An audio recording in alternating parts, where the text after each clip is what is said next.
Howdy, y'all. My name is Rufus T. Peabody. My family is headed west for a piece of free land. But we aren't traveling alone. There are hundreds of people like us who are heading west toward the promise of a better life. Most us pioneers travel by covered wagons, which are pulled by oxen and horses. These wagons carry not only passengers and a few personal belongings, but over 1,000 pounds of food. We're hoping to add to these food stores with hunting and fishing and foraging, but none of that is guaranteed. So we have to give careful consideration to how much we eat so we don't run out along the way. The journey from beginning to end will take us between 4 to 6 months. When you think about how much food your family consumes in that time frame, it's a lot of food. Before we started our journey, we stopped at an old country store like this one to stock up on supplies before heading west. The recommended amount of food to take per adult is 150 pounds of flour, 20 pounds of cornmeal, 50 pounds of bacon, 40 pounds of sugar, 10 pounds of coffee, 15 pounds of dried fruit, 5 pounds of salt, 2 pounds of tea, 5 pounds of rice, and 15 pounds of beans. These provisions are kept in watertight containers or barrels to minimize spoilage. That means going bad. Our usual meal for breakfast, lunch, and dinner along the trail is bacon, beans, and coffee with biscuits or bread. The typical cost of food for 4 people for 6 months is about $150. In today's money, that would be about $3,000. That's a lot of money, but we hope getting to build our own house with our own land will be worth the risk.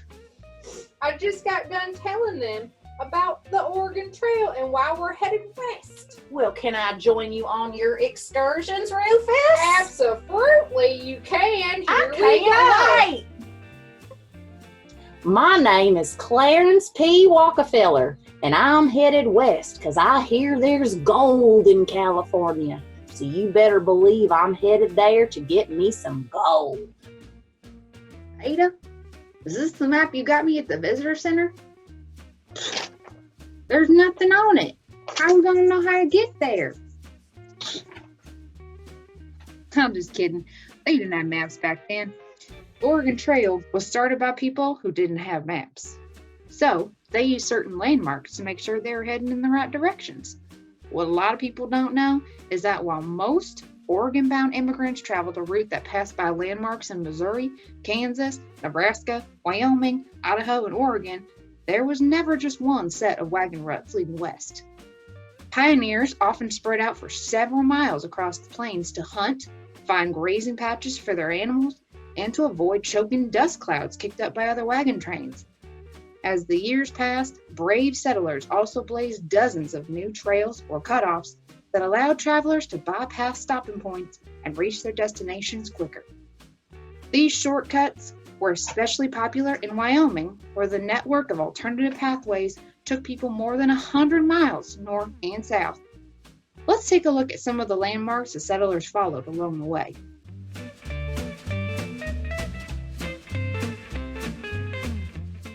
Well, here we are in Independence, Missouri, founded in 1827 near where the Missouri River flows into the Mississippi. The town of Independence grew rapidly as a trading post. By the 1840s, it was the most popular jumping-off point for pioneers to stock their wagons with supplies before heading out to Oregon or California.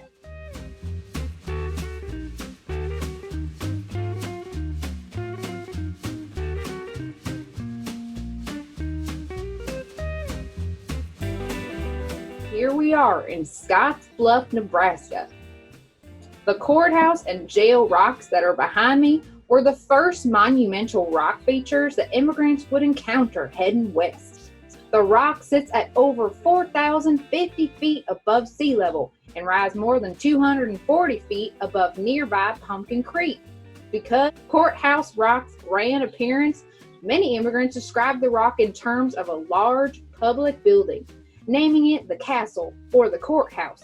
When viewed at distance from the east, the courthouse and jailhouse rocks appeared to merge into a large single unit, and descriptions sometimes refer to them as a single formation, the Solitary Tower or the Lonely Tower. Once travelers approached Courthouse Rock, however, the second smaller rock formation, the Jail Rock, became visually distinct. Though travelers applied various titles to both, by the 1940s, most people used the names Courthouse and Jailhouse.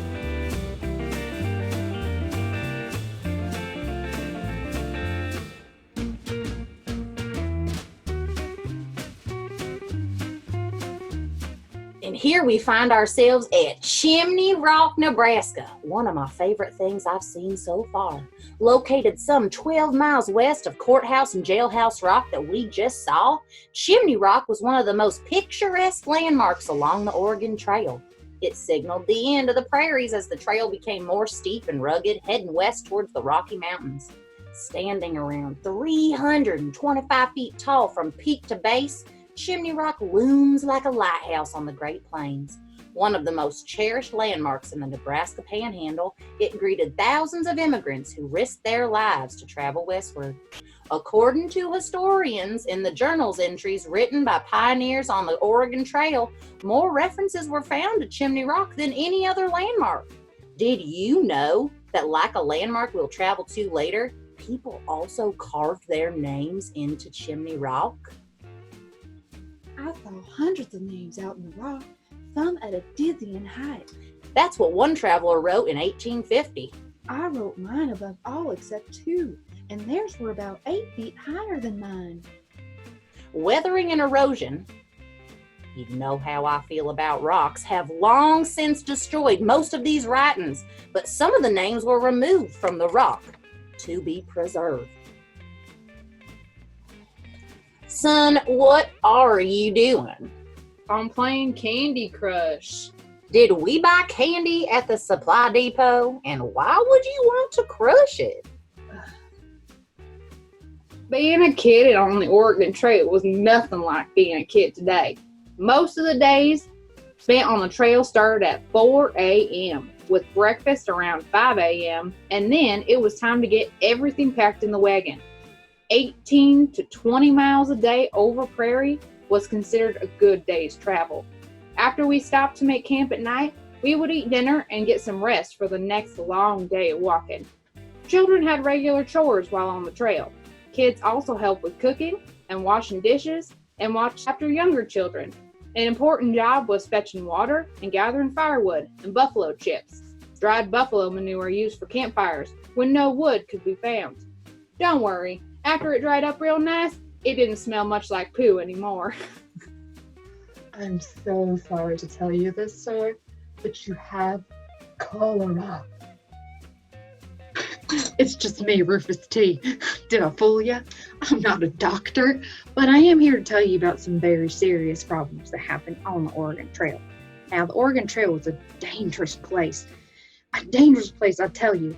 Major threats to pioneer life and limb came from accidents, exhaustion, and disease.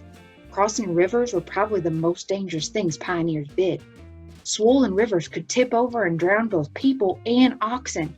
Such accidents could cause the loss of life and, most of all, of valuable supplies.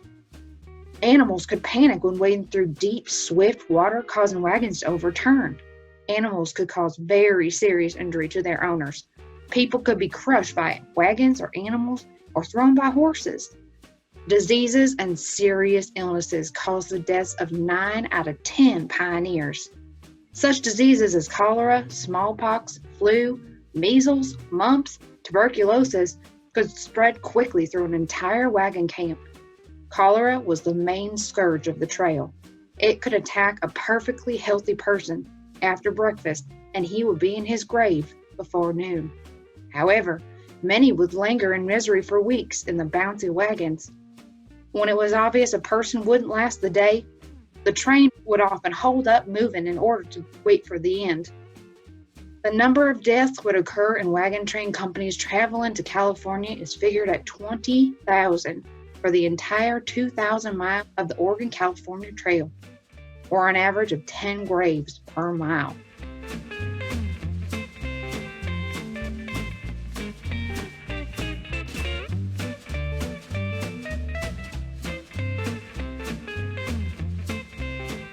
And here we find ourselves in Fort Laramie, Wyoming. Established in the 1830s, Fort Laramie, called the Grand Old Post, served as a private fur trading post and was a major stop for settlers, gold prospectors, and homesteaders heading further west.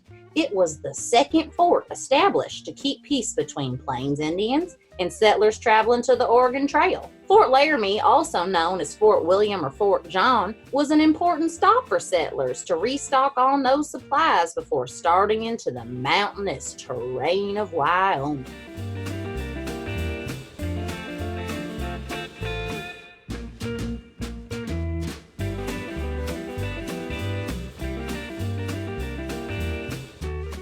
Now, surely there isn't any wagon trail left today, right? Actually, there are several sites where wagon tracks from the immigrants moving west can still be seen today. One of the most prominent tracks still left for modern day folks, located in Guernsey, Wyoming. In its more than 25 years of regular use, the trail carried an estimated 300,000 immigrants to the vast west.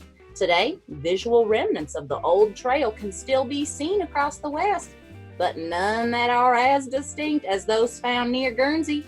Ruts were formed in the limestone by thousands of wagon trains that passed through the area on their way to Oregon.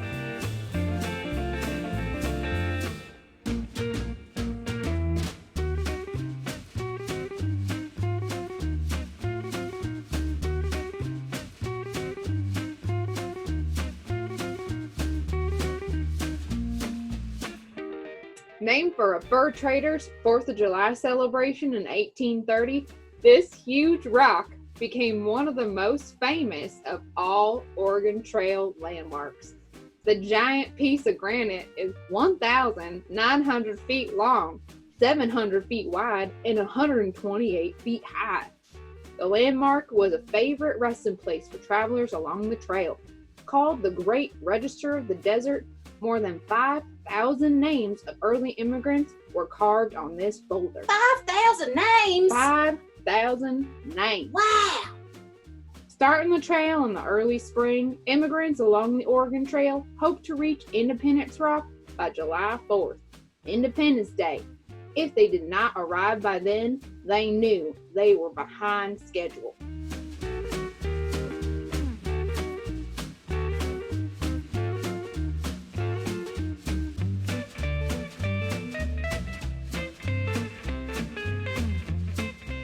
Now we're here at Fort Bridger, Wyoming. After the celebration of making it to Independence Rock, settlers would then look forward to reaching their next landmark in hopes of being able to restock on supplies and have resources like a blacksmith to make necessary repairs on their wagons. Fort Bridger was that hope for most immigrants, although making it to the fort during that time was usually just a disappointment. After leaving what was considered to be the seemingly luxurious Fort Laramie, they had high expectations for Fort Bridger. In reality, Fort Bridger was 2 or 3 tiny wood cabins.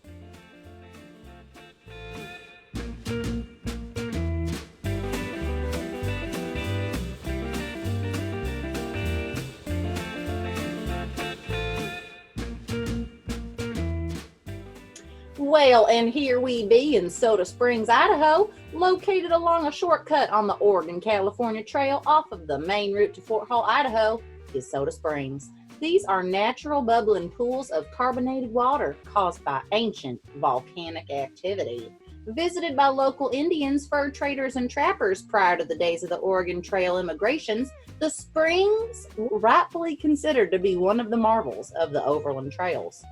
At the time that pioneers were headed west for California and Oregon, there was an abundance of springs and water in the area, and the area became known as the Oregon Trail Oasis. Immigrants frequently took advantage of the hot water to wash clothes, bathe themselves, and medicinal purposes, often noting the picturesque scenery of the area and the smell that came from the springs.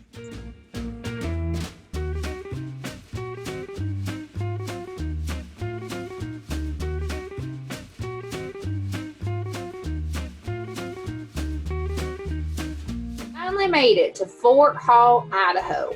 Fort Hall was the last supply stop on the Oregon Trail for most pioneers before reaching Oregon. Early immigrants on the Oregon Trail usually abandoned their wagons at the fort and continued on foot with their animals. But in 1843, Dr. Marcus Whitman, who had established a mission near Walla Walla, Washington, led a wagon train westward from the fort. From then on, migrations along the trail increased as the pioneers could now travel all the way to Oregon with their wagons and possessions.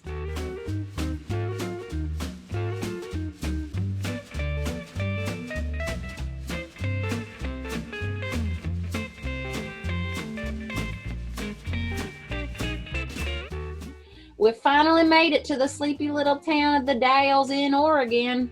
The Dalles is considered the end of the Overland Oregon Trail. After we struggled over vast prairies, rocky mountainsides, and battled our way through miles of dried high desert and swift-flowing rivers at the foot of the rapids of the Dalles, we find ourselves confronted with the Columbia River Gorge. From 1843 until 1845, wagons could reach the Dalles, but from there the immigrants had little choice but to make a raft of pine logs, buy a raft from enterprising Indians, or rent a bateau from the Hudson's Bay Company for around $80, which would be a little over $2,000 today.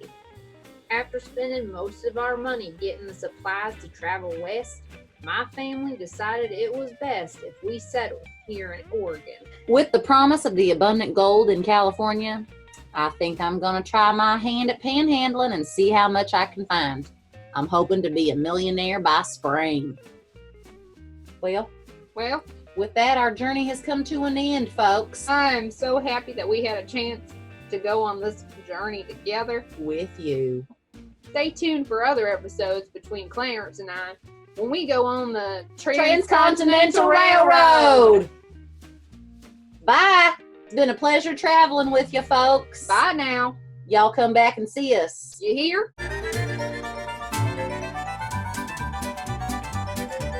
my gosh, you guys! I'm actually Mrs. Nelson, and this is actually Miss Turner.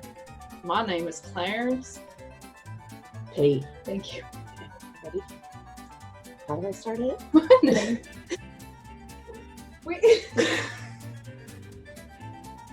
Wow! It's Clarence! It's Rufus T. Oh my goodness, Clarence, I'm so happy to see you. I haven't seen you in action. Well, come on in. Okay, great. I'll go slower. Oh my! Wow! Rufus! Nope. That's me. Well, Hold on. okay. Don't start Do yet. I I gotta say- get out. Look at you. Shoulder keep going. Hat's gone. It's all right. Well, that's where we're at. Hat's gone. Now you're gone. I can't wait to do the blooper reel. Got a lot of dramatic pauses going there. Starting into their journey. Out of that shot. It's a random hand. Oh my goodness. We got some kind of industrial revolution thing back in the back. That's not this time. Yep. See? You're there. Now come back. No, you're not. Now we made our way to Independence Rock, Wyoming. Named for a fur trader's 4th of July celebration in 1830, this huge rock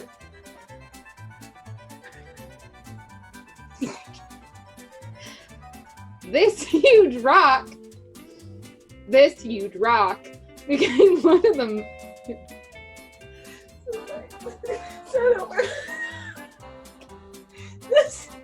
This huge rock. I thought about doing my random hand. we look like Let me do my hand. Let me do it. When you're Let me do it. Here you go. Okay. This huge rock, named for a fur trader's 4th of July celebration in 1830, this huge rock,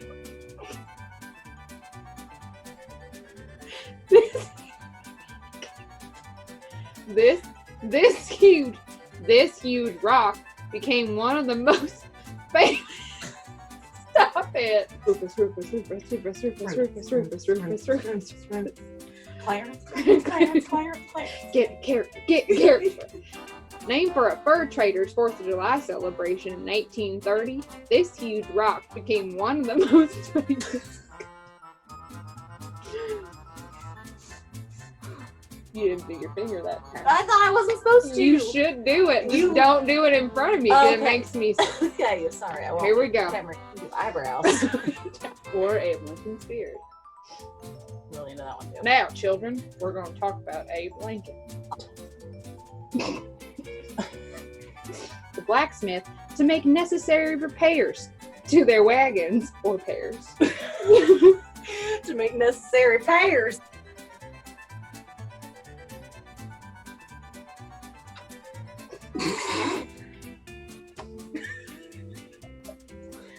Right here. Nope.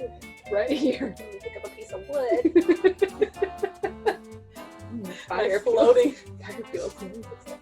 Wood. Located here in Soda Springs. What was that?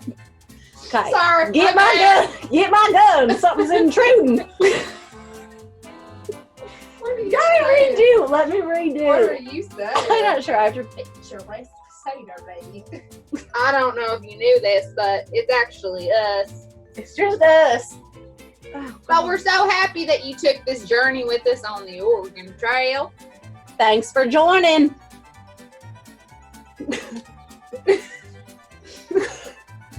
She's trying to tip her hat to you.